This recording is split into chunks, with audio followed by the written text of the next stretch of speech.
Muy buenos días, muy buenas tardes o muy buenas noches a todas y todas las personas que se han conectado el día de hoy. Agradecidos y agradecidas por acompañarnos en este día que nos reúne y nos tiene a todos muy contentos, ya que hemos podido publicar el libro Budismo Ecológico, Análisis y Acción ante la Ebullición Planetaria, el que reúne artículos de autores y autoras que destacan en el ámbito académico, comunitario y activismo ecológico. En este día estaremos con Daniel Millet contándoles sobre el origen del libro, las organizaciones que están detrás de esta publicación y una breve introducción de su contenido para luego ahondar en ello con nuestra muy querida Damcho Diana Finnegan y también muy querido Juan Pablo Restrepo. Para finalizar también con un diálogo y preguntas con ustedes. Desde ya agradecer a cada uno de los autores y autoras cuyas presentaciones en la Jornada de Budismo y Ecología de 2023 se convirtieron en los artículos de este libro. Los dejo ahora con Daniel Millet, quien es doctor en estudios budistas por el Centro de Estudios de Budistas de la Universidad de Hong Kong. Recibió el premio Tongling Koyuan a la excelencia en estudios budistas. Es editor y autor habitual de la plataforma web Buddhistdoor en español, así como fundador y presidente de la Fundación Dharma-Gaya. Daniel se desempeña como director del programa de estudios budistas de la Fundación Universitaria Rovira i Virgili, una iniciativa conjunta entre la editorial Unalome y la fundación. Perdón, entre la fundación y la universidad. En el ámbito editorial dirige tanto la editorial Dharma-Gaya como la editorial Unalome. Ha publicado numerosos artículos y ensayos en revistas académicas y divulgación. Aprovecho este momento para entregar públicamente un agradecimiento a Daniel, quien ha sido nuestro pilar y apoyo fundamental para lograr proyectos como la Red Iberoamericana de Estudios de Budismo y Laboratorio Ecobudismo. Su constante colaboración, experiencia y guía han sido fundamental en este camino, como también en la publicación de este libro, el que se logra gracias a la editorial Dharma-Gaya y un gran trabajo de coordinación y edición por parte de Daniel. Te dejamos, Daniel. Bueno, muchas gracias. Bueno, bienvenidos. Buenos días, buenas tardes y buenas noches a todos, según el lugar del mundo desde el que se conecten. Gracias por acompañarnos en el lanzamiento de Budismo Ecológico, Análisis y Acción ante la Ebullición Planetaria. Mi gratitud especial a María Elvira Ríos por su incansable coordinación del libro y de este evento, al Laboratorio Ecobudismo y a todas las personas que lo integran por su impulso valioso y sostenido, a la plataforma Buddhistdoor en español por su respaldo institucional y a quienes dialogarán enseguida sobre esta obra, Juan Pablo Restrepo y Dancho Diana Fineman. Extiendo también el agradecimiento a cada autor y a cada autora que convirtió sus experiencias y reflexiones en capítulos de este libro y, por supuesto, a todos ustedes por su presencia. La Fundación Dharma-Gaya es una entidad cultural privada sin ánimo de lucro, registrada en Cataluña y dedicada a preservar, enseñar y difundir la herencia cultural del budismo en el mundo hispanohablante desde una perspectiva inclusiva y no sectaria, abarcando todas las tradiciones. Esta vocación fundacional se concreta mediante cursos académicos, publicaciones, exposiciones, congresos, conferencias y producción audiovisual. Mantiene convenios con la Universidad Rovira i Virgili y la Universidad Autónoma de Barcelona, donde damos una serie de cursos sobre budismo. Patrocina y dirige el Festival de Cine de Cataluña, organiza congresos interreligiosos y contribuye en dirección y contenido a Buddhistdoor en español. También es una de las entidades fundadoras y patrocinadoras de la Red Iberoamericana de Estudio del Budismo y participa en varias asociaciones budistas. La Fundación Dharma-Gaya, cuyo nombre evoca Gaia, la diosa griega de la tierra, tiene en la interacción entre ecología y budismo su segunda vocación fundacional. Prueba de ello es que, junto con la RIEP, promovimos el primer Congreso de Ecología y Budismo en octubre del 2023, apoya al Laboratorio Ecobudismo desde su creación y ha impulsado cursos sobre ecología y budismo en la Universidad de Hong Kong y otras actividades ecológicas en España, América y Asia, buscando así acercar el Dharma al diálogo intercultural y a la acción ética orientada al cuidado del planeta. Dentro de la fundación operan dos sellos editoriales. Uno es Editorial Unalome, que está centrada en la traducción de textos budistas de sus lenguas originales. Hay varios proyectos en curso de traducción del sánscrito, del pali, del japonés y del chino. Y la segunda es Editorial Dharmagaya, que es la que ha publicado este libro. Y publica obras de carácter general, ah, y tiene básicamente tres pilares fundamentales. Primero es el rigor y la curaduría académica. Es una editorial que busca la perspectiva interdisciplinaria, sobre todo en filosofía, ecología, historia, sociología, y siempre en acceso abierto, haciendo que el conocimiento sea lo más democrático y abierto posible. En cuanto a la historia del libro, el origen inmediato del libro se sitúa en las primeras jornadas de ecología y budismo celebradas en octubre de 2023. El éxito de las jornadas, después del éxito de las jornadas, invitamos a los participantes en las mismas y otras voces afines para ampliar sus ponencias para la publicación. El proceso editorial se extendió durante varios meses, incluyó acompañamiento editorial, la revisión interna de los textos, unificación terminológica, estilística, adaptación para lectoras y lectores no especializados. El resultado son capítulos escritos por autores y autores de 8 países que articulan un análisis histórico y filosófico, estudios de casos, experiencias comunitarias, propuestas prácticas ecológicas. Y la edición digital está disponible a todos ustedes, la pueden descargar libre y gratuita en cualquier momento, tienen enlaces para ello. Y la edición impresa saldrá seguramente en octubre. ¿Por qué consideramos que este libro es importante? Ah, en un momento, en un contexto cada vez más crítico, hemos pasado a hablar de cambio climático a ebullición planetaria. Esta expresión no solo refleja la aceleración de los impactos ambientales, sino también el dolor de ver cómo el mundo sufre y la urgente necesidad de cambiar y actuar. El libro ofrece marcos de referencia budistas que abordan tanto la acción medioambiental externa como la gestión de emociones negativas emergentes que surgen a partir de la degradación en curso, como la ansiedad climática, la fatiga emocional, la desesperación ante un futuro cada vez más incierto. Así pues, no se limita únicamente a un diagnóstico de la situación, sino que propone prácticas concretas aplicables para la acción medioambiental y la gestión emocional. A través de sus páginas, conceptos como la interdependencia o el surgimiento acondicionado se traducen en prácticas concretas. El libro también aporta una riqueza poco conocida, que es la acción y el análisis del mundo hispanohablante. Esto permite visualizar las experiencias y casos concretos en nuestra religión lingüística y cultural, que a menudo son eclipsados por la bibliografía en otros idiomas, como el inglés, ah, y reforzando así nuestra presencia cultural y pertenencia.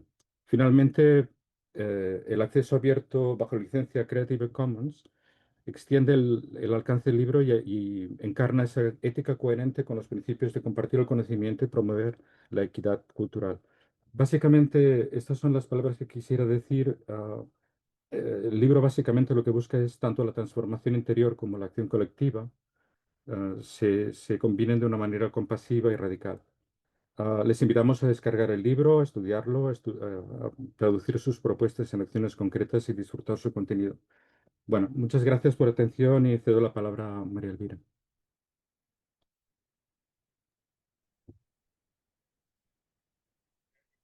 Muchas gracias, Daniel. Muchísimas gracias por tus palabras.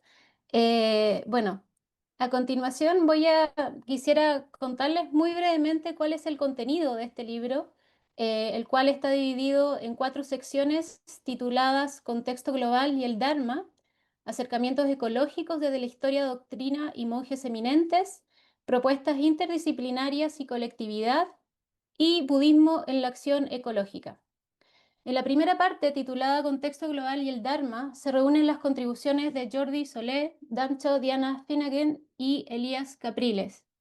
Jordi Solé, con su texto titulado Ciencia y Budismo ante la crisis sistémica global, buscando una nueva narrativa, apuesta por acciones tanto a nivel colectivo como individual, con la ciencia y el budismo de la mano, introduciendo el seguimiento de la evolución del sistema Tierra y los límites planetarios.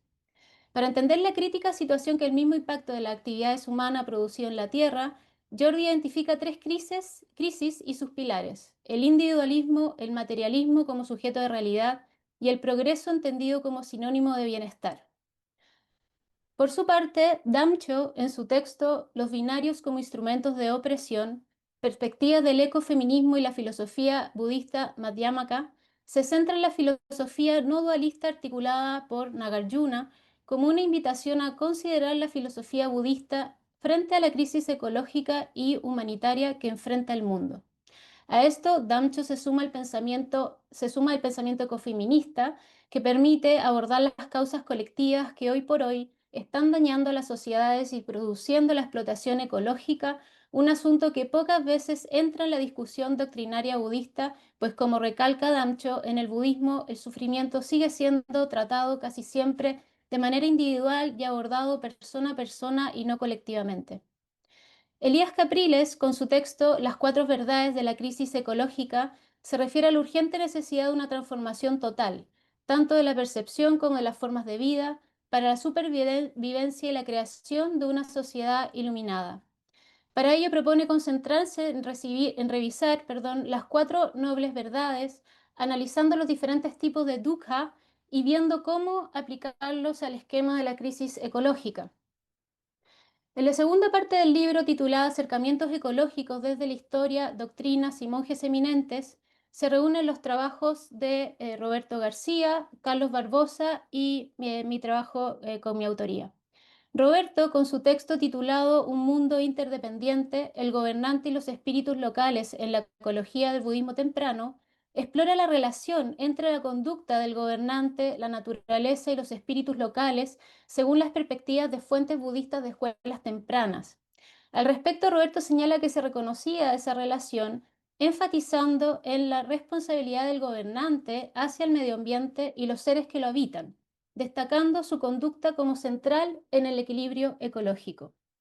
A continuación sigue el texto de mi autoría titulado De cuerpo resonante a cuerpo en resonancia, deconstruyendo InShen hacia un estado ecológico, donde elaboro una introducción del concepto InShen, cuerpo resonante, y propongo establecer nuevas interpretaciones en cómo la experiencia de un cuerpo desyoizado se interfunde con la naturaleza que lo rodea y logra una interrelación ecosistémica. Por su parte, Carlos Barbosa, en Ecología Budista, el caso de I-Hen Dogen, hace referencia al texto Shobogenzo, específicamente al fascículo Kese Sanshoku, que traduce como la voz de los valles y la forma de las montañas. Barbosa abre las puertas a pensar que tanto el sentido literal como metafórico del texto de Dogen estarían imbricados, sugiriendo la no dualidad entre yo y el entorno. La tercera sección, titulada Propuestas interdisciplinarias y colectividad, reúne los trabajos de Juan Pablo Restrepo, Lía Beltrao y Claudia Lira. Juan Pablo, en su texto Desafíos del budismo frente al antropoceno, plantea tres desafíos para el budismo y el campo de la espiritualidad en la actual época geológica: ontológico, histórico y práctico ritual. Juan Pablo apunta que la conversación entre el Buda Dharma y las narrativas indígenas puede crear un espacio de diálogo a partir de lo que se entiende como cuerpo-territorio y escucha extendida. Lía Beldrado nos recuerda un tema crucial que es el dolor de la tierra y el cómo resonar con el dolor del otro. En su texto Amar un mundo herido, trauma y cambio social, se refiere a cómo tener la capacidad de resonar con el dolor del otro sin colapsar, lo que se propone como un mecanismo colectivo de sanación que establece seguridad en los cuerpos traumatizados. Por su parte, Claudia Lira toca la ventana de la experiencia estética como otro camino de la sensibilidad, el camino de la belleza, de la atención, para propiciar la relación sensible y respetuosa con la naturaleza. En su texto Naturaleza y Sensibilidad, el método Sati, en una obra de arte colaborativo, describe el método denominado Sati, creado por ella y extrapolado del Octuple Sendero Budista. Por medio de la descripción profunda de una serie de conceptos de la filosofía china, Claudia se sumerge en una atención estética en relación con el cuerpo y los sentidos. Finalizamos el libro con una última sección que se titula Budismo en la acción ecológica, con los textos de Yoko Cortés y Mugai Ovalle, Juan Pablo Restrepo y Jade Sibori, Felipe Mucan y el texto de María Roveda. En este apartado se ha reunido el trabajo de quienes han llevado a cabo los proyectos o programas en torno a la recuperación de los ecosistemas, acciones ecológicas, prácticas comunitarias, etcétera, nutridas o inspiradas por la doctrina budista. Cada uno de ellos nos muestra diversas maneras de concebir la idea que, finalmente, concentra gran parte de lo que se ha ido tejiendo en este libro y en la mayoría de las teorías de ecobudismo: la interrelación, interdependencia e interconexión de todos los seres, la concepción de la totalidad que abre las puertas a la vacuidad, que no es vacío, sino totalidad sin individualidad. En estos proyectos vemos acciones colectivas de desarrollo sostenible que apuntan a la vida cotidiana, a prácticas como la permacultura, la bioconstrucción, el SAMU en el templo, la separación de residuos, la protección y preservación de reservas naturales, del bosque nativo y de las aguas, la resistencia frente a la estratificación, estrategias, prácticas de meditación y la educación. Todo ello con bases doctrinales budistas adaptadas a la contingencia de nuestro hábitat biodiverso y la urgente necesidad de actuar. Para concluir, esperamos que este libro, escrito desde el mundo hispanohablante y latinoamericano, sea una contribución de los estudios del budismo y la ecología, tome cuerpo, camine y produzca reacciones, que sea un aporte en el ámbito académico, pero también remezca los corazones, siendo un puente donde transiten en diálogo las y los budólogos, activistas, comunidades y diversas tradiciones, entidades culturales y científicas, vinculándose con territorios para invitar a cuestionarnos, a observar, atender y ojalá movernos hacia el saber cohabitar con las demás especies. A continuación, quisiera dejarlos con Dancho, Diana Finnegan y con Juan Pablo Restrepo, que van a dialogar acerca de algunos aspectos vistos en los capítulos señalados. Te dejo, Dancho y Juanpa. Muchísimas gracias, Elvi. Gracias, Daniel. Hola, Juanpa. Gusto verte por acá. ¿Qué tal? ¿Cómo estás? Muy bien, y saludos a toda la comunidad reunida aquí. Sí, gracias Daniel, gracias Elvira, también gracias por la invitación. Bueno, nos invitaron a hablar un poco, así que Damsho, yo te sigo, si quieres. Yo creo que vamos de la mano, hombro a hombro, hermano. Bueno, buenísimo. Pues hemos tenido algunas... Antes de empezar, yo como quería tomarnos un momento para regocijarnos, ¿no? Como ante la cantidad de noticias que nos impactan, la cantidad de términos que nos entristecen, ¿no? Que esto sea también un espacio de regocijo, de alegría compartida, de celebrar un legado que se abre, yo creo, porque es una de las cosas que hablábamos con Damsho, es una apertura. Entonces, antes de empezar a hablar como más formalmente, yo quería que nos tomáramos ese espacio de alegrarnos, ¿no? De que esto ve la luz. Así que gracias.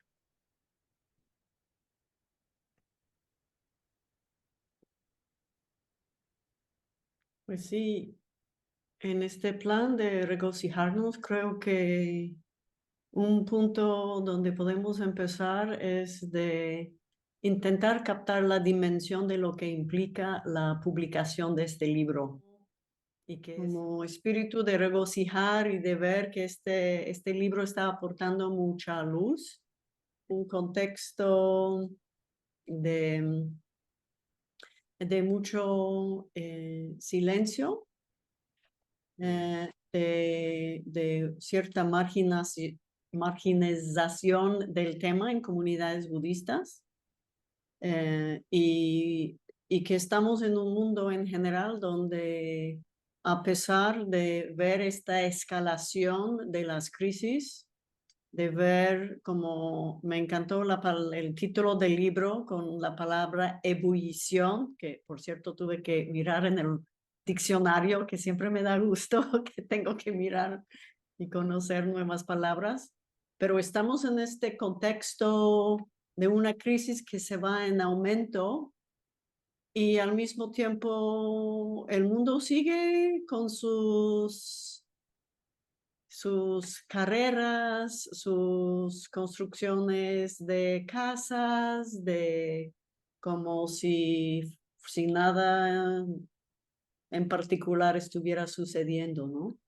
Y este libro pone en el radar no solo la centralidad de esta crisis en nuestras vidas, en nuestro pensamiento, en nuestro corazón, sino también la amplitud de recursos que podríamos estar explorando, que vienen del mismo camino espiritual en lo que los budistas andamos, las y los budistas y les budistas. Y para mí, el ver que hay esta iniciativa de centralizar la inquietud para el mundo más que humano en contextos budistas es una luz que también refleja cierta sombra que es opresivo, que no se ha destacado hasta la fecha realmente. No sé cómo tú lo ves, Juanpa. Sí, justo hablábamos de eso, como cuánto tiempo nos tomó. Creo que no conocemos ninguna compilación o libro en habla hispana, por lo menos, que haya abordado este tema de una manera tan diversa, porque uno de los aportes que creo que da el texto y el trabajo que que hemos realizado, es la diversidad de miradas, pero enfocándome en esto que dices de lo sorpresivo o lo sorprendente que es que esto no haya aparecido antes, da cuenta de algo que nos atraviesa como civilización y como cultura. Es algo que recuerdo un filósofo que me gusta mucho que se llama Bruno Latour, siguiendo a Michel Serret.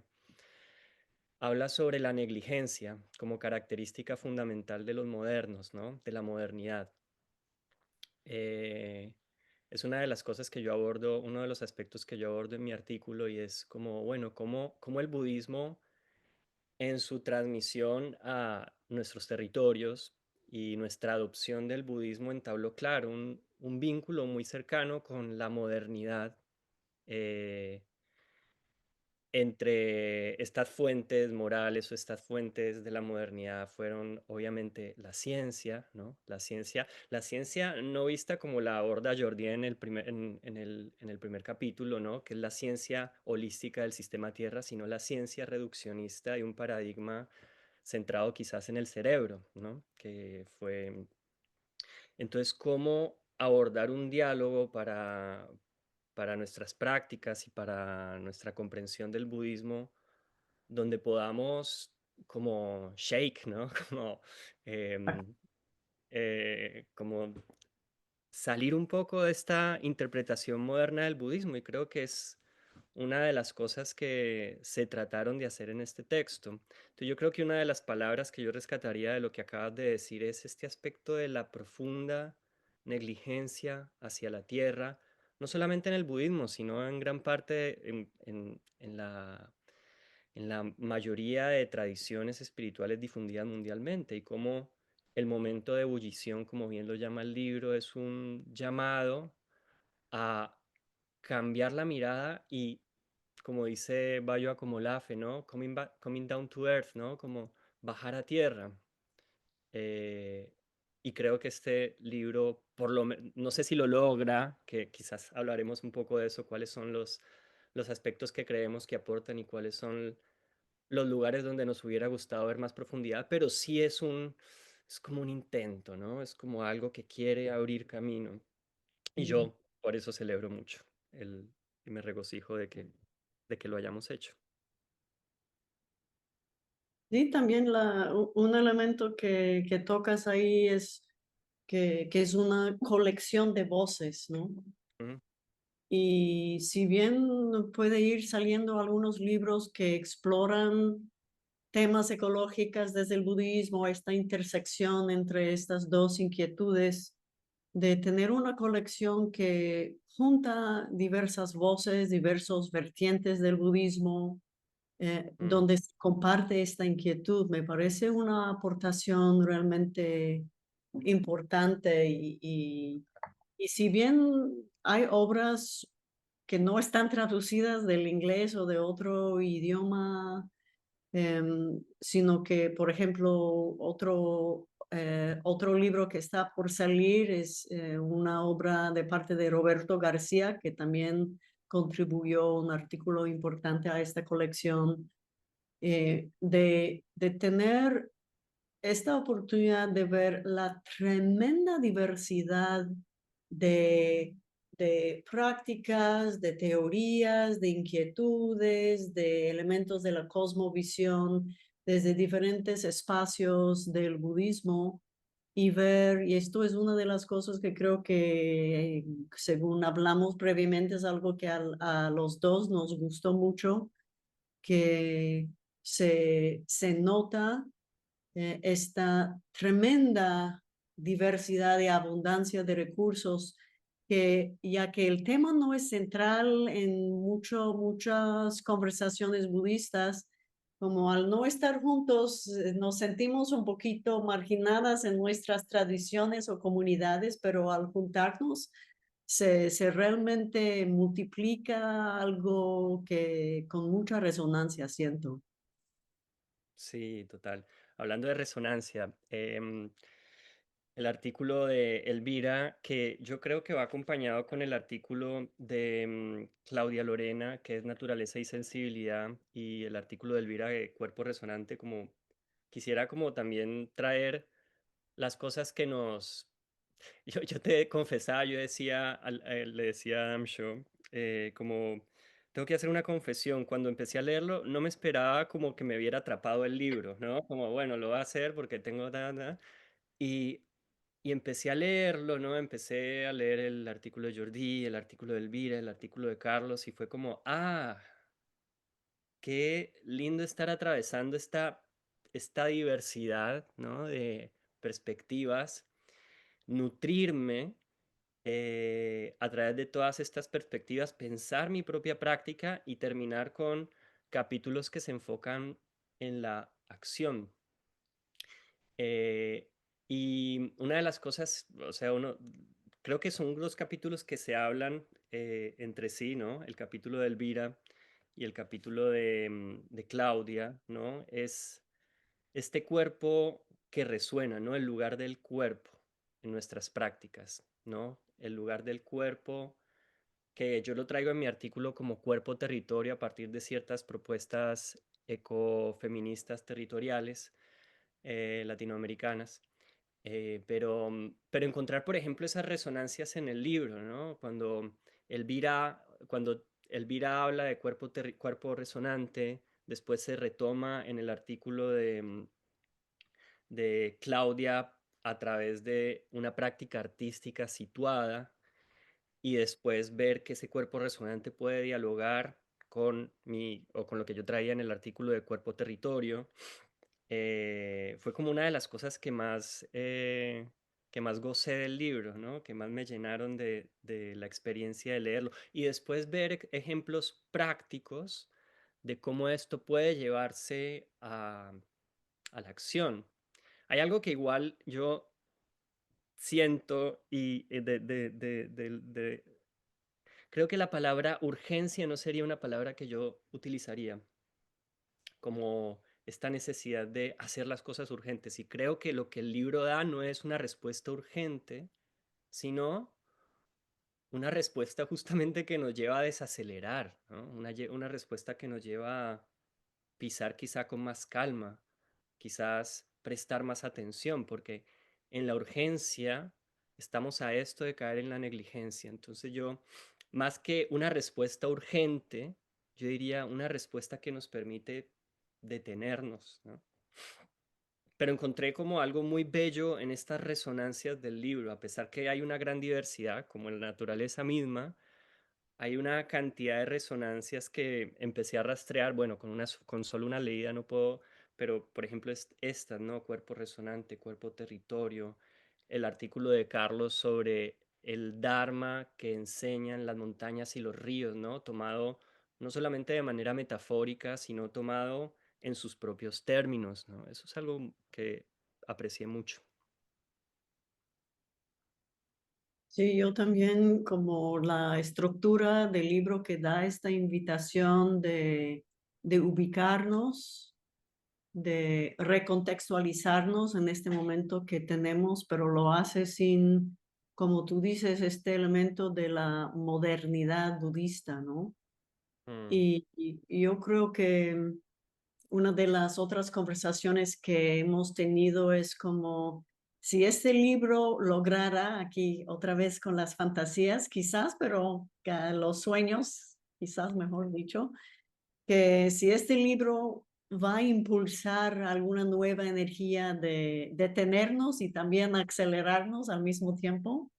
Mm, Entonces, anticipando hacia dónde quisiera que nos llevara, ¿no? Donde, como, y esto es un poquito, yo lo tengo en términos budistas en el plan de dedicatoria, ¿no?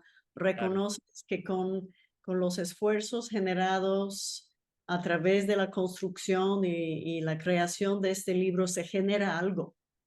Mm, Y hacia dónde quisiéramos que ese algo nos llevara, ¿no? Mirando como, en cierto sentido, cómo sería un siguiente paso, pero imaginando, y aquí viene el sueño, que esto mm, impulsara un movimiento entre las comunidades budistas de habla hispana, ¿no? mm, De tomar em, este reto que estamos afrontando colectivamente como algo central en nuestra práctica, central en nuestras comunidades, no que, mi práctica es esta y me gusta también la naturaleza y sí que voy a también explorar algo de ecodharma, sino que las relaciones con el mundo más que humano son central a lo que estamos intentando hacer cuando contemplamos la interconexión, cuando contemplamos nuestra práctica.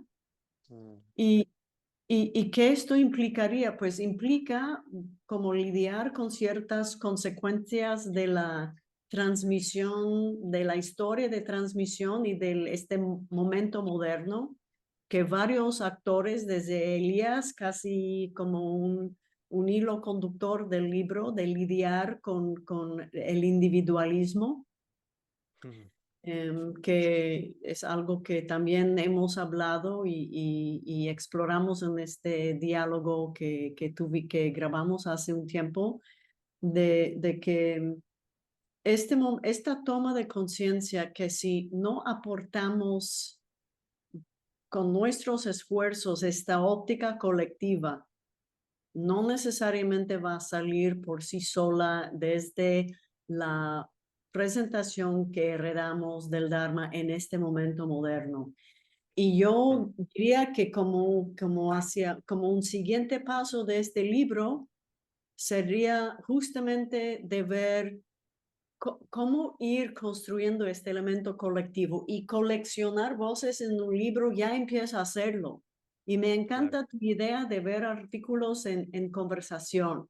Y claro. una de las cosas que este libro a mí me inspiró, que tengo una serie de entrevistas sobre el Dharma más que humano, y al leer el artículo de Roberto, que había conocido desde hace muchos años, pero no, como nunca se concretó, de esto quiero hablar con él, de ver que nos podemos empezar a tener diálogos, ¿no? Y Mm, quizás diálogos entre los autores de este libro, autores de este libro, pero también incluir nuevas voces, pero cómo podemos fomentar esta sensación de que realmente este reto está compartido, ¿no? Y por mm, eso la diversidad de voces es tan importante, porque tiene tantas como facetas, tantas esquinas, nichos ecológicos que necesitamos ocupar, que necesitamos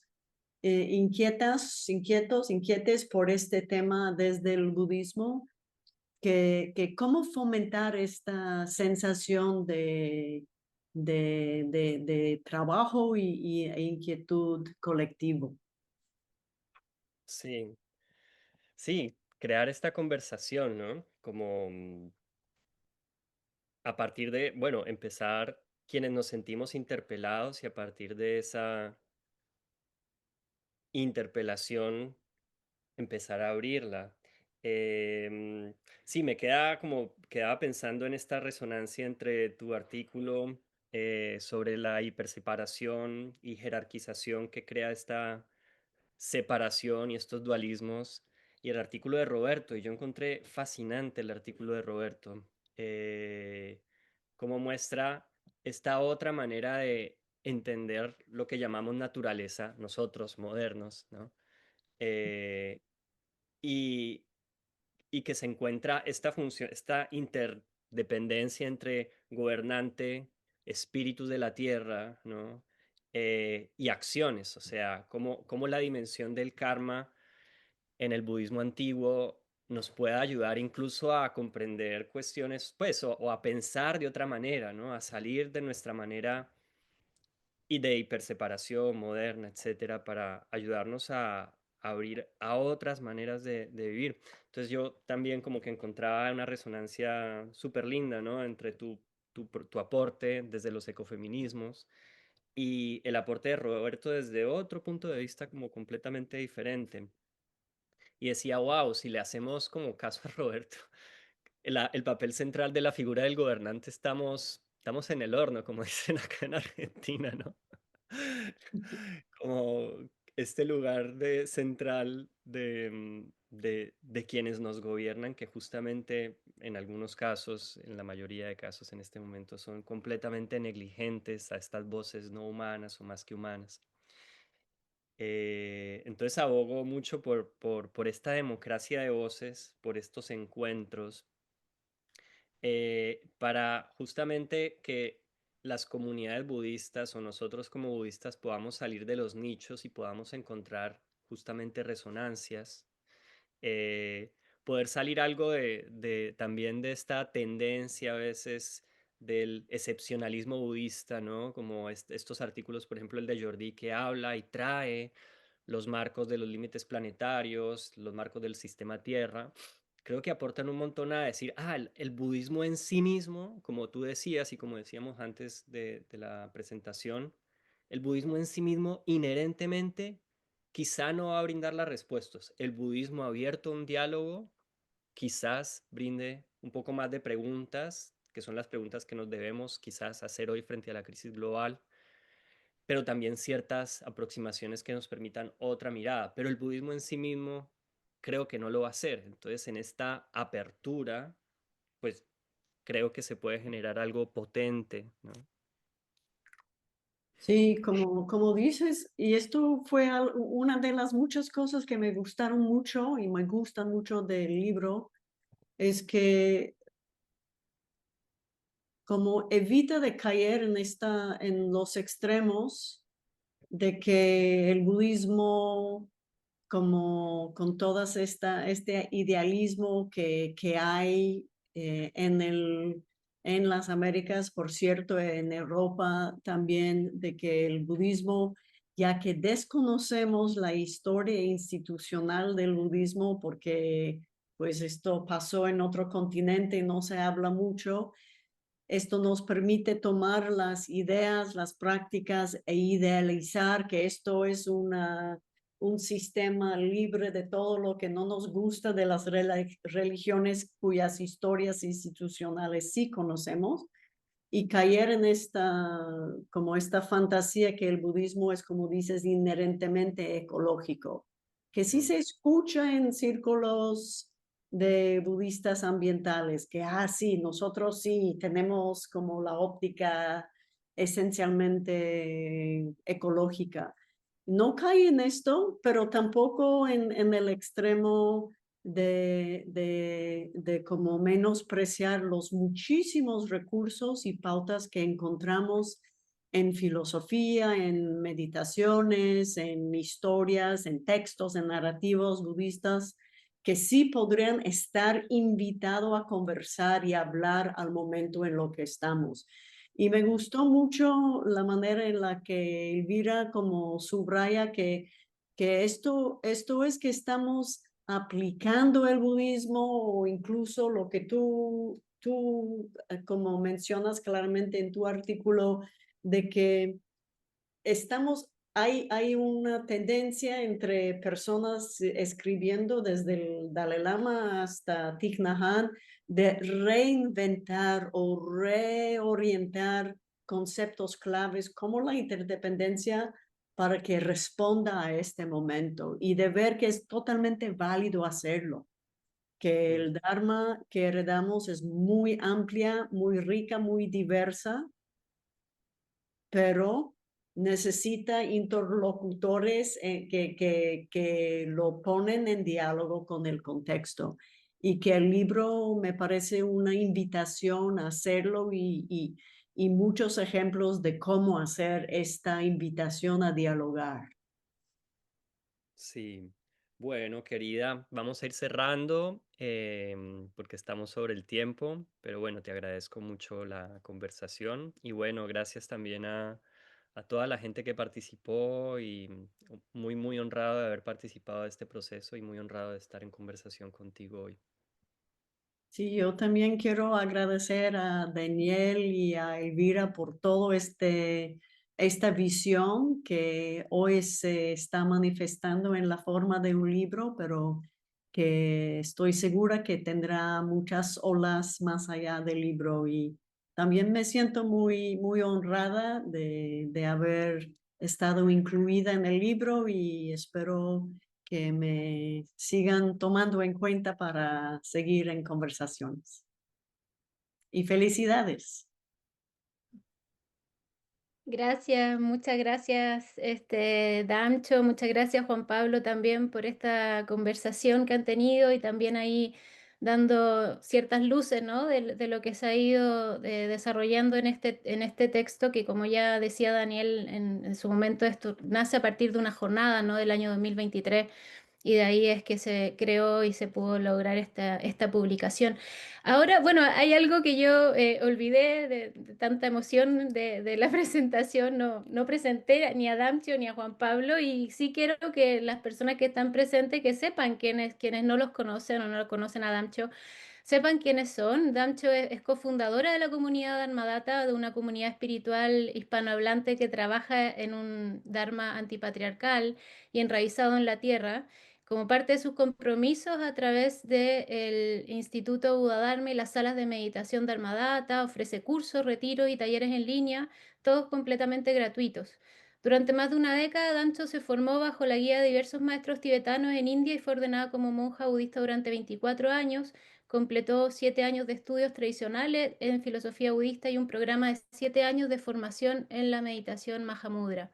Además de esa formación clásica, posee un doctorado en la Universidad de Wisconsin-Madison con una disertación sobre género en relatos budistas sánscritos y tibetanos y ha editado y traducido numerosas obras del tibetano y del sánscrito al inglés. Actualmente Damcho enseña principalmente en español, lo cual se lo agradecemos mucho, para la comunidad Dharmadata y en 2023 ella devolvió sus votos monásticos tras denunciar múltiples casos de abuso por parte de maestros budistas que no fueron atendidos. Actualmente trabaja con sobrevivientes de abuso en contextos budistas. Y bueno, nuestro querido Juan Pablo es filósofo de la Universidad del Valle de Colombia, Cali, y actualmente está doctorando en filosofía en la Universidad de Buenos Aires con más de 20 años como profesor y practicante de yoga y ha profundizado en las tradiciones del budismo indo-tibetano y zen, dedicándose a la meditación y participando en retiros y estudios intensivos en Asia y Latinoamérica durante más de 15 años. Representa también en Sudamérica la organización Global Peace Initiative for Women, promoviendo el diálogo entre espiritualidad y cambio climático. También es miembro de etnografías del Núcleo de Etnografía Amerindias de la Facultad de Filosofía y Letras de la Universidad de Buenos Aires y es aprendiz y facilitador de Reconectando, una iniciativa que quizás probablemente muchos ya conocen, que integra el trabajo que reconecta de Joanna Macy y la ecología también profunda en la construcción de paz en Colombia. En fin, bueno, ahí tenemos la presentación de ambos. No sé, Daniel, si quieras prender tu cámara también. Y bueno, ahora en realidad venía un momento en que podíamos dialogar un poquito más entre los cuatro, pero también entendiendo que ahí tenemos 60 y tantas personas que están conectadas y también se abre el espacio a posibles preguntas. Mientras quizás van pensando alguna pregunta que quieran realizar, tenemos todavía alrededor entre 10, 15 minutos todavía de tiempo para poder seguir conversando sobre el libro y quienes quieran hacerlo lo pueden hacer encendiendo su micrófono o por el chat. Mientras tanto, yo creo que hay varios temas ahí que se comentaron. Hay una cuestión que tiene que ver también con justamente la interdisciplinariedad que encontramos dentro del libro y que invita a personas del área de la ciencia, también del área más bien de budólogos directamente, como el caso que ha mencionado Roberto. Está Elías Capriles también, con un trabajo maravilloso sobre las concepciones de dukkha, de avidya, ¿no? Y todos esos términos, conceptos que sean también interpretados desde las perspectivas ecológicas y cómo eso, éticamente hablando, también tiene una profundidad en la manera en cómo estamos relacionándonos con los demás seres y con el entorno natural en los que habitamos, en fin.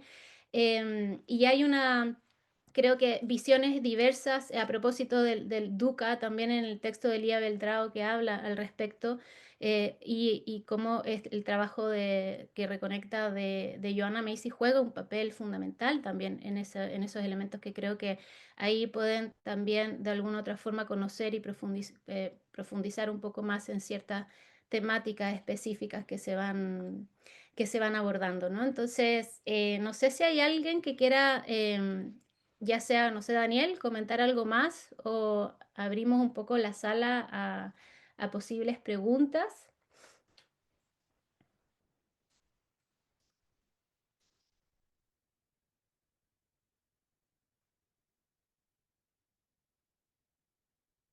Bueno, están preguntando sobre cómo adquirir el libro digitalmente. Roger, el libro tú puedes entrar ya sea a la página de Fundación Dharmagaya o Mm, Laboratorio Cubudismo. Ahí le vamos a pedir a Tenzin si te puede escribir ahí en el chat em, el enlace para que puedas tener el libro digitalmente. Lo pueden, como decía Daniel, lo pueden descargar gratuitamente sin ningún problema. mm. Yo quisiera comentar el sueño de Dancho, de la posibilidad de unirnos, de poder trabajar juntos. Eso es un sueño compartido, pero está en la raíz misma del inicio de todas las actividades, de las jornadas y de este libro. Ya desde el principio, creo que fue en el 2022, cuando empezamos a pensar en la posibilidad de hacer las jornadas, siempre ha estado la idea detrás de la red de entidades ecológicas. Y las jornadas fueron un paso en este sentido, este libro lo es, pero como tú decías, el paso siguiente es continuar exactamente en ese rumbo, en el rumbo de poner en contacto. Elvira puede contar mejor que yo los próximos pasos en cuanto a las próximas jornadas, pero una de las acciones que estamos haciendo entre la RIEP y el Laboratorio de Ecobudismo y la Fundación precisamente es el directorio de entidades budistas. Estamos hablando con el máximo posible de entidades budistas para animarles a participar. Creo que esta ocasión es buenísima para todas las personas que nos están oyendo ahora, para que sepan que, que les esperamos, que estamos interesados en que se junten con nosotros en estas actividades, de seguir adelante e intentar hacer algo que realmente pueda ayudar un poco a coordinar trabajos y hacerlos más, que fructifiquen más, ¿no?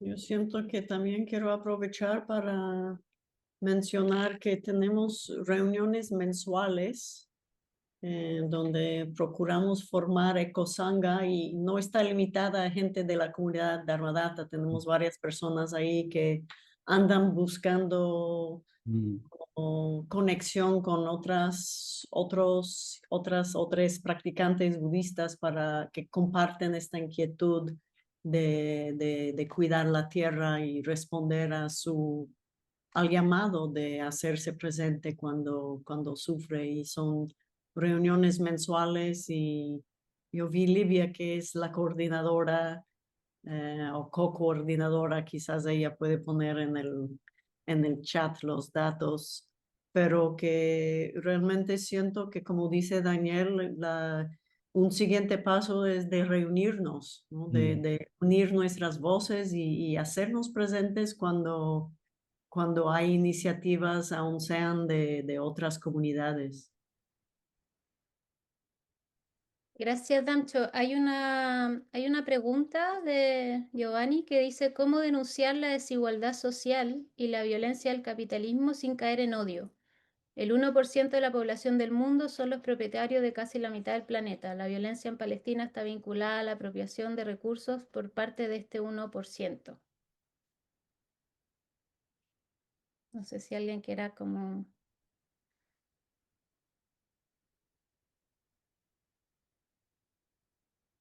comentar algo al respecto.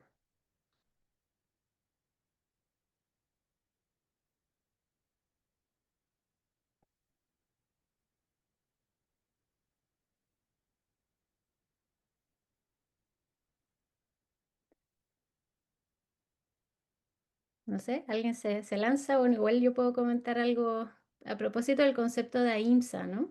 Que es no violencia y que creo que un poquito abordando también lo que dice Giovanni, pero que tiene que ver en el fondo con cómo ciertas temáticas se van trabajando en este libro y que me parece crucial también comentarlo, es que acá hay una combinación de personas que están desde la perspectiva muy académica, pero también desde la perspectiva de las comunidades y también desde áreas directamente que están vinculadas con proyectos que están inspirados en temáticas o más bien conceptos, ideas del Dharma, de la doctrina misma, ¿no?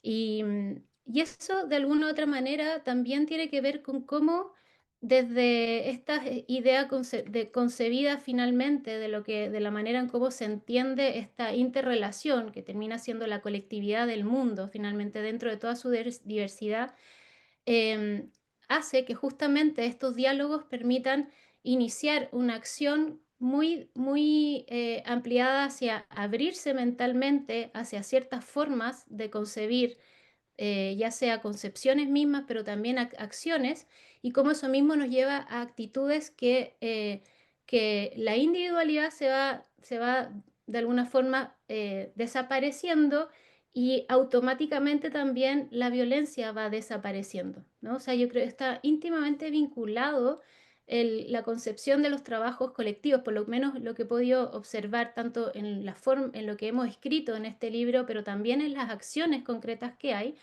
y cómo esa no violencia se va también desarrollando de una manera paralela a las maneras en cómo nos estamos relacionando en nuestro día a día, pero y en específicamente lo que estamos hablando en este libro, ¿no? De budismo y naturaleza o budismo ecológico. Es un paso, creo yo, Giovanni, que sabemos que hay cosas también que hay que asumir en el sentido de que tampoco se trata de ponerse como los superhéroes que vamos a salvar el planeta, ¿no? Yo creo que eso es súper importante también tenerlo muy en cuenta, porque también acá hay una situación de aquellos que también estamos en los movimientos medioambientales, en que hay que estar trabajando constantemente en ese dolor que produce la situación global, en que uno siente que se está avanzando en la conservación, por lo menos en la naturaleza, pero hay muchos pasos también de la destrucción, ¿no? Y ahí es donde también es necesario que la atención, como también mencionas, de la situación en Palestina y de cómo empezar a hablar sobre ello de manera colectiva, ¿no? Esté también atenta a idealmente tratar de mantener un diálogo que esté desde la forma más afectiva posible. Si nos comunicamos desde la afectividad, hace también que no sigamos nutriendo una conversación violenta, ¿no? De algo que es violento, ¿no? Y eso lo pongo un poco también ahora, lo comento a propósito del concepto de resonancia de Gaín, que es un concepto chino, que es el que trabajamos justamente con Claudia, que está íntimamente vinculado con la afectividad. Si no generamos afectividad a esta especie que son los seres humanos, pero también a todas las especies, es muy difícil realmente cohabitar en la naturaleza de una manera en que no haya violencia, ¿no? Entonces, eso quería comentar un poquitito. ¿Damcho? Sí, gracias, Elvira. Sí, la perspectiva que aportas creo que es clave. Y contemplando desde lo afectivo, desde cómo juegan las emociones en esto, en el ámbito de ir hacia la acción, lo que nos hace el odio nos aporta algo. Y esto es crear dos categorías que son los malos, aquellos, y cuando miramos una injusticia desde la justa indignación o el odio, nos ubicamos firmemente entre los buenos. Y esto nos aporta una sensación de ser inocentes, de ser libres de cualquier falta.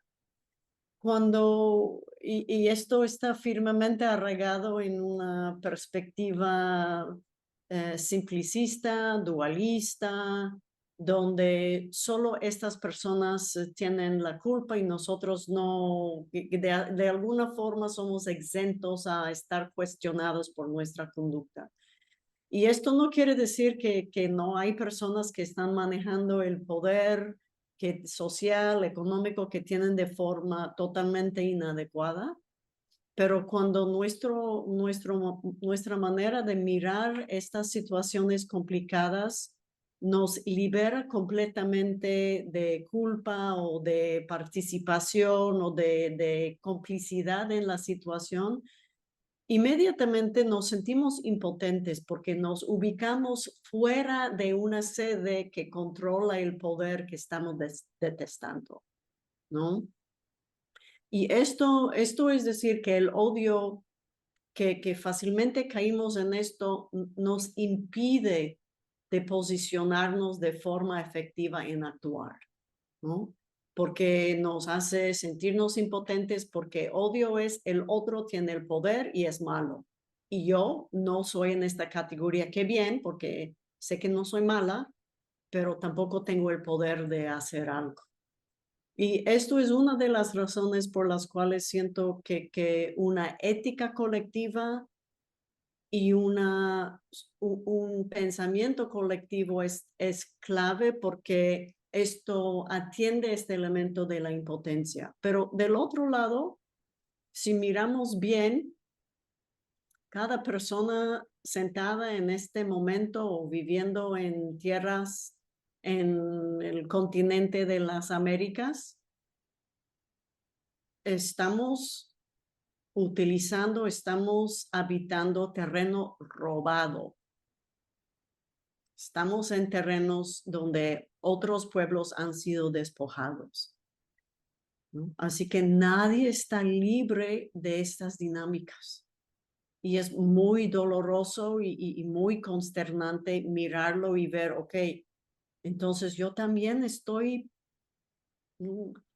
siendo beneficiada por la violencia. Y especialmente cuando tomamos los temas ecológicos, muy pronto nos damos cuenta que yo también estoy consumiendo, yo también estoy generando basura que, como mencionan en el chat, no está siendo realmente reciclado o reusado.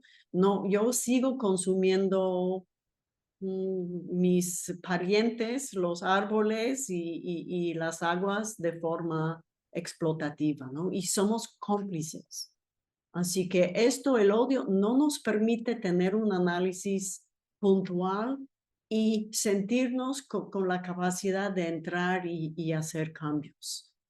Y yo siento que, por lo tanto, es urgente aprender lo que el budismo está hecho para ayudarnos en ver, es que estas actitudes simplicistas de bueno y malo y la fuerza interna del odio, de la ira, es completamente contra la realidad y nos paraliza, ¿no? Y contra acción efectiva. Y nos urge poder actuar efectivamente. Gracias, Dan. Muchas gracias por la pregunta, ¿eh? Muchas gracias. Bueno, estamos como un poco en el tiempo, pero hay dos personas que habían levantado la mano, que igual sería interesante saber si quieren hacer una consulta. Una de ellas es Silvana. Si Silvana, si la quieres hacer con micrófono, vamos a tratar de acortar las respuestas porque estamos ya encima del tiempo. Sí, buenas tardes, ¿se me escucha? Sí, perfecto. Perfecto, muchas gracias a todos, muchas gracias Dan Cholá, muchas gracias Juan Pablo. Me ha despertado la inquietud hace mucho tiempo que os sigo, desde el anónimo, pero hace mucho tiempo que lo sigo. La pregunta es, desde una comunidad budista, yo estoy en España, Pedreguer concretamente, Desde una comunidad budista, este libro, este llamado que están haciendo, quisiera saber cómo empezar a romper ciertos métodos que se nos ha inculcado a nivel budista estrictamente, o sea que solo la práctica, solo la meditación interno, individual, es como que iríamos más a lo individual. Y ustedes en este libro y este llamamiento es muy, muy interesante y yo estoy encantadísima de escucharlo, pero ¿cómo empezar? Es ese, porque yo este sentimiento lo estoy percibiendo hace mucho tiempo y a la vez me crea una dicotomía entre, pues sí que soy budista, voy, practico, estoy en un templo, pero es lo otro, el salir a abrazarme un árbol, al más que humano, es una cosa que yo la estoy sintiendo hace mucho tiempo y no veo que en realidad eso se esté realizando. Por eso es que me gustaría que me explicaran cómo doy el pie, cómo doy el primer paso, sin tener que romper métodos y sin crear conflicto directamente. Porque, ¿de qué manera me podrían apoyar? ¿Puedo decir algo? Cortito. No, Sí, a mí me parece que el conflicto está buenísimo. Como sí. bienvenido al conflicto, porque es un conflicto generativo. Va, lo digo Mm, yo, que no soy ningún maestro ni nada, ¿no? No soy quien para hablar de la práctica de nadie, pero está buenísimo ese conflicto. Siento que es un conflicto que hace preguntas. Y si una práctica no puede abrirse a una pregunta vital, pues es una práctica que quizá debe ser revisada. Entonces, nada, bienvenida al conflicto. Como dice una filósofa que me gusta mucho, que se llama Donna Haraway, lo importante es seguir con el problema, no alejar el problema, sino seguir con el problema, lo cual no quiere decir ser problemático, pero mantener el problema ahí, porque el problema es generativo. Yo aprecio mucho eso y eso es algo muy personal. Quizá hay otras personas que tienen otras perspectivas, pero yo aprecio mucho que haya duda en la práctica, que haya como pregunta, ¿no? Porque la pregunta nos genera algo vivo y lo que generemos quizás con una perspectiva ecológica del budismo es acercarnos a lo vivo. Entonces claro. yo celebro ese paso, Silvana. Muchas gracias. Gracias, gracias Silvana. Sí, bueno, contarte también que estamos nosotros haciendo y a propósito de otra pregunta que hizo Hilda, una de las cosas que estamos haciendo también en el Laboratorio Cubudismo es un proyecto en que estamos generando esta red, ¿no?, de comunidades que ya están haciendo cosas, pero que también tiene que ver con el contexto en el que uno vive. Yo creo que es súper importante tenerlo en cuenta a propósito de qué se puede hacer, ¿no? Y esta inquietud. Y comparto lo que dice Juanpa de la importancia de tenerla también, ¿no? Siempre poner en duda las cosas, creo yo que es importante. Y bueno, eso quizás observar tu contexto también, ¿no? En el contexto en el que estás, tu propia comunidad y ver desde dónde se puede quizás empezar a accionar esta misma inquietud que se Claro, transforma en una acción, ¿no? Y te invito también a observar un poco lo que estamos armando ahí, qué se está haciendo en ciertos lugares, qué resuena un poco más en relación a lo tuyo también. Y bueno, eso, te lo digo así muy cortito, podemos estar hablando un montón de rato, pero sí, para dejar espacio ya a y a propósito de lo que decía Hilda, creo que ahí Hilda te responde un poco con los proyectos que estamos observando y los invito a meterse a la página del Laboratorio Cubismo y ahí pueden ver qué se está haciendo dentro de lo que nosotros hemos podido encontrar, porque internacionalmente hablando se están haciendo varias cosas, nosotros nos enfocamos en América Latina y también comentamos cosas en España, pero bueno, ahí hay algo de información al respecto también. Y dejamos por último a Carely López. Si está gracias. de nada. La última pregunta. Gracias.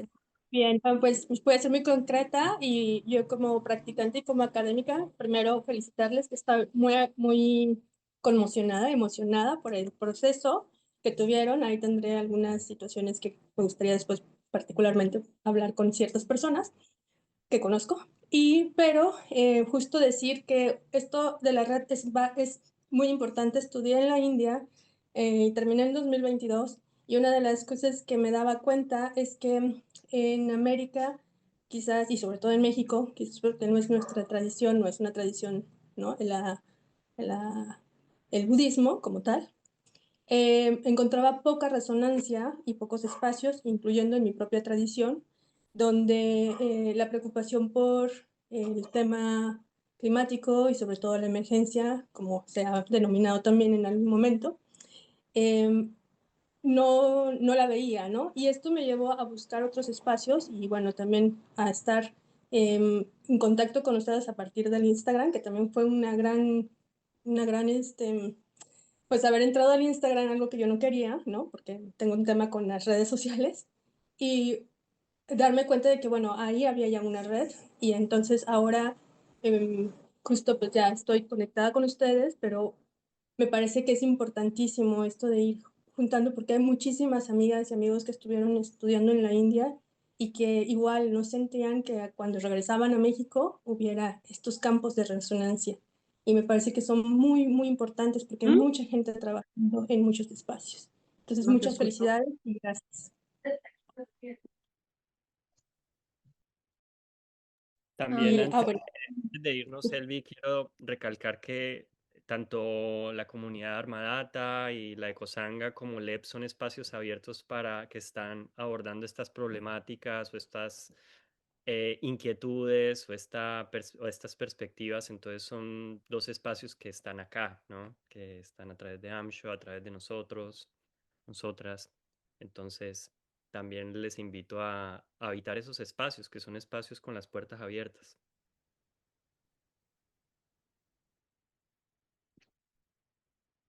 Gracias, Juanpa. Bueno, ya yo creo que bueno, Iván hace un pequeño pregunta también de cómo mantener la acción de reciclar y evitar el consumo inconsciente en el hogar cuando es evidente que los procesos de reciclaje a nivel macro no se están llevando a cabo con integridad. En muchas ciudades, incluso cuando salen informes que indican lo difícil que es reciclar el plástico por la variedad de ellos en el comercio, ¿no? No sé si alguien quiere comentar algo al respecto, eso efectivamente dentro de todo lo que es la temática, ¿no? Del cómo abordar ciertas prácticas diarias, ¿no? Y el reciclaje es una de ellas, que en realidad ya hoy en día, en realidad ya no deberíamos hablar de reciclaje, ¿no? Yo creo que es algo que ya deberíamos haber sobrepasado hace mucho rato, el asunto del reciclaje. Pero también ahí yo apunto también un poco, Iván, a que a lo que decía Dancho también, a verlo como una situación que se está enfrentando y que se pueden hacer acciones, tratar de no caer en la desesperación de la situación, pero también entender que si se puede reaccionar, aunque sea desde un espacio muy pequeño, que puede ser nuestro propio hogar o nuestras propias conversaciones con las demás personas, ya es un avance, ¿no? Ya es un avance y claro, vuelvo a lo mismo, ¿no? Lamentablemente es muy difícil salvar el mundo, por decirlo así. Ya pueden leer el texto de Jordi también con respecto a todas las problemáticas que hay de los límites planetarios, y ese asunto que es algo que estamos muy al límite de todo, pero sí cualquier acción, cualquier conversación en torno a ya sea el reciclaje o a lo que sea en cuanto a lo que es la protección, preservación, conservación, que nosotros como humanos podamos ahí actuar en una naturaleza que igual sabe conservarse, pero que debemos tener en cuenta a propósito de todas nuestras acciones humanas, no en ella. Y creo que sí sí van a ser gratificantes tanto para ti como para ese apoyo a los demás seres, ¿no? Entonces, bueno, hay mucho que conversar. Yo los invito y las invito a todas a que podamos seguir también esta conversación a través del Laboratorio Cubismo. Nosotros hacemos conversatorios, hacemos podcasts, como comentaba Daniel, junto con la Fundación Dan Magaya y la Red Iberoamericana de Estudios de Budismo. Estamos coordinando la jornada de budismo y ecología que van a ser en el 2026.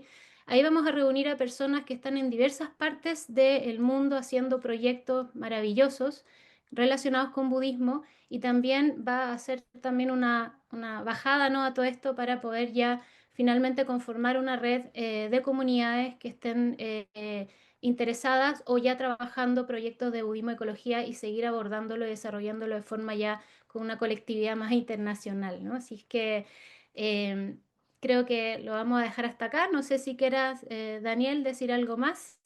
Y agradecer obviamente a Damcho, a Juanpa con todos sus comentarios, sus ideas y reflexiones.